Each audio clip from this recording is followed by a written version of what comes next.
Suanita ja plasi në sy Albës atë që askush nuk kishte guxuar t'ia thoshte më parë.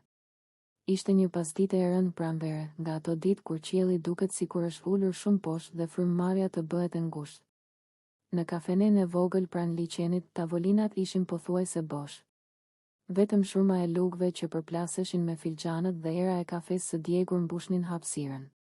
Ti nuk e ke gjetur kurrë shpirtin binjak, Alba, tha Suanita me një zë që dridhej mes keqardhjes dhe zemërimin. Dhe ndoshta nuk do ta gjesh asnjëherë, sepse nuk di ta shohësh. Alba buzëqesh i hidhur. Nuk u habit.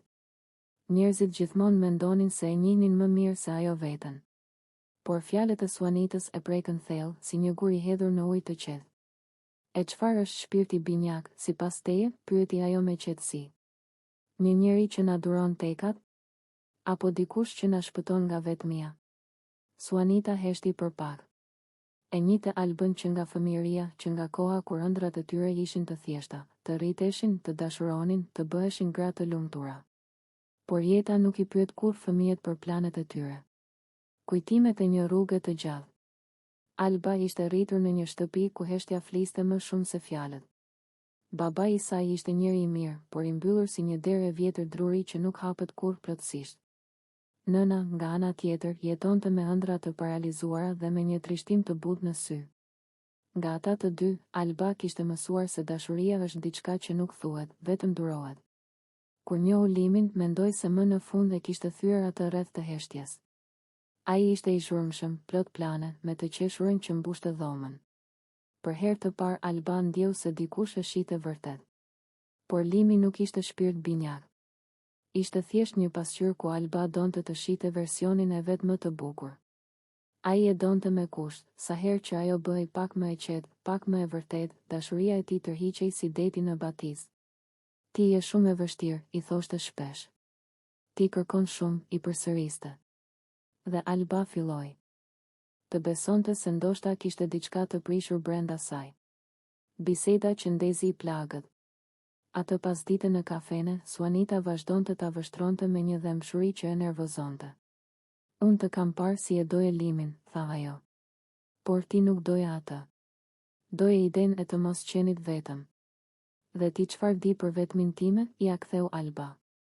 Ti ke pasur gjithmonë dikë. Po, por kam pasur edhe veten, u përgjigj qetë Suanita. Ti ke ikur prej vetes gjithë jetën. Fjalët mbetën pezull mes tyre. Jashtë filloi një shi holl. Alba kujtoi mbrëmjen kur Limi i kishte thënë se po largohej. Nuk kishte pasur dram, as britma. Vetëm një qetësi e frikshme. Unë nuk jam njeriu yt, i kishte thënë ai. Dhe ti nuk je e imja. Ajo mbrëmje i kishte mësuar se ndarjet më të dhimbshme janë ato pa zhurmë. Letra që nuk u dërgua kurrë. Alba mbante ende në sirtar një letër për Limin. Nuk e kishte dërguar kurrë. Ndoshta ti ke të drejtë, shkruante aty. Ndoshta unë nuk di të dua si duhet. Por di të mbaj mend çdo. Largimi i Limit, pritja, emocionet dhe premtimet për t'u takuar jashtë. Kur Limi po përgatitej të dilte nga dera kryesore e Big Brother Kosova, një energji e veçantë mbushte shtëpinë. Nuk ishte thjesht një largim, ishte një moment që të gjithë banorët e ndjenë si pikë kthimi, një ndarje e vështirë mes realitetit të lojës dhe asaj që do të vinte jashtë. Banorët filluan të afrohen një nga një. Tek çdo hap që Limi bënte drejt derës, zemrat e tyre rrihnin më shpejt. Ai ndjeu shikimet, ndjeu emocionet e ngulura në fytyrat e secilës. Benita ishte e para që ju afrua, me një buzëqeshje të përzierë mes gëzimit dhe trishtimit. Të lutem, kur të dalim, një ditë të takohemi, i tha ajo, me zë të lehtë, por të mbushur me emocion. Alba i afrohej ngadalë, e qetë dhe me sytë që flisnin më shumë se fjalët. Ajo nuk tha shumë me gojë, por shikimi i saj tha gjithçka. Ai e kuptoi mesazhin pa asnjë dyshim, një takim jashtë do të bëhej realitet. Nuk ishte thjesht dëshirë për t'u parë, por një premtim i heshtur, një besim që lidhja që kishin brenda shtëpisë nuk do të humbiste pas derës. Aurora, Dolce dhe Eliona ju afruan gjithashtu, secila me mënyrën e vet, një dorë shtrënguese, një përqafim i ngrohtë, një buzëqeshje që flet më shumë se çdo fjalë. Na mungove gjatë këtyre javëve, than disa me zë të ulët. Por tani je jashtë dhe ne do ta bëjmë realitet që të takojmë njëri tjetrin. Limi ndjej i tronditur, por njëkohësisht i mbushur me kënaqësi. Ishte një kombinim emocionesh që e bëri largimin e tij një përvojë të paharrueshme. Ai nuk po largohej thjesht nga shtëpia, po mbante me vete kujtimet, lidhjet dhe respektin e secilës banore. Ndërsa afrohej dera kryesore, ai mendonte për momentin kur do të takohej me të gjithë jashtë. Për Benitën që e kishte përqafuar shpesh dhe kishte ndarë momente të vështira, për Albën që kishte qenë sfiduese, e qetë dhe gjithmonë një forcë motivuese, për Dolcen që kishte qeshur dhe debatonte me të, për Elionën dhe Aurorën, që i kishin dhënë ngjyrë çdo ditë brenda shtëpisë. Ai dinte se kjo nuk ishte thjesht një taks emocionale, ishte premtim i një realiteti të ri jashtë mureve të Big Brother. Ai do të takohej me secilën, do të ndante kohë, do të kujdesej që ato lidhje të mos humbnin.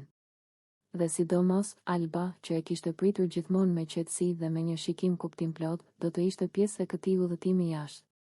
Kur dera u hap dhe kamerat ndaluan regjistrimin e momentit të largimit, Limi hodhi një shikim të fundit mbi banorët. Ishte një përshëndetje pa fjalë, por e mbushur me mirënjohje. Ai dinte që emocionet nuk kishin përfunduar, ato do të vazhdonin jashtë. Më vonë, kur u ndal nga produksioni për të dhënë fjalën e fundit, tha me zë të qetë, por të sigurt: "Çdo moment këtu ishte i veçantë. Secila prej jush më ka dhënë diçka që nuk do të harroj kurrë. Dhe po, ne do të takohemi, çdo gjë që është premtuar do të bëhet realitet. Sidomos ti, Alba, të pres me gëzim dhe me buzëqeshje." Banorët u larguan një nga një, por shikimi i Lim hija pas derës së hapur. Kush po e largon vërtet Limin nga Big Brother Kosova? Largimi i Limit nuk ishte thjesht një dalje nga loja. Ishte një enigmë e lënë për gjysmë, një fjalë e thënë me gjysmë zëri dhe një derë që u mbyll pa shpjegim të plotë. Në shtëpi dhe jashtë saj lindi pyetja që ende nuk ka përgjigje: kush po e largon Limin? Kur ai doli para banorëve dhe tha se kishte lënë një shënim jashtë, se nëse ndodhte ajo gjë do duhej të dilte menjëherë, të gjithë menduan për diçka familjare, për një arsye personale. Por më pas erdhen fjalët që trazuan ujërat: "Kur ti biesh derës time, hyr vetëm nëse ke fituar. Ndryshe jo." Kjo fjali nuk i drejtohej askujt tjetër përveç Albës. Dhe aty nisën të gjitha dyshimet. Apo e largon produksioni për arsye që nuk bëhen publike? A është presion nga jashtë, nga familja e tij? A është një strategji e Limit për të kthyer në mbështetësin më të madh të Albës jashtë mureve? Askush nuk e di me siguri. Në shtëpi versionet janë të shumta. Disa banorë mendojnë se produksioni ka ndërhyrë pas tensioneve të vazhdueshme rreth tij. Të tjerë besojnë se Limi vetë ka kërkuar daljen, i lodhur nga pesha emocionale që mbante prej javësh. Por ajo që e bën historinë më të ndërlikuar është lidhja e tij me Albën. Një raport plot përplasje, xhelozi, afrim dhe largim. Një histori që nuk u sqarua kurrë deri në fund. Kur ai tha se do ta mbështes nga jashtë, shumë e lexuan si deklaratë dashurie të fshehur. Të tjerë si kusht të ashpër: "Fito që të kesh vend pranë meje." Alba mbeti e ngrirë kur e dëgjoi. Nuk qau, nuk foli gjatë, vetëm përshpëriti: "Unë luaj për veten." Por sytë e saj tregonin tjetër gjë. Produksioni nuk dha shpjegim të detajuar. Dhe sa më shumë heshtje, aq më shumë teori.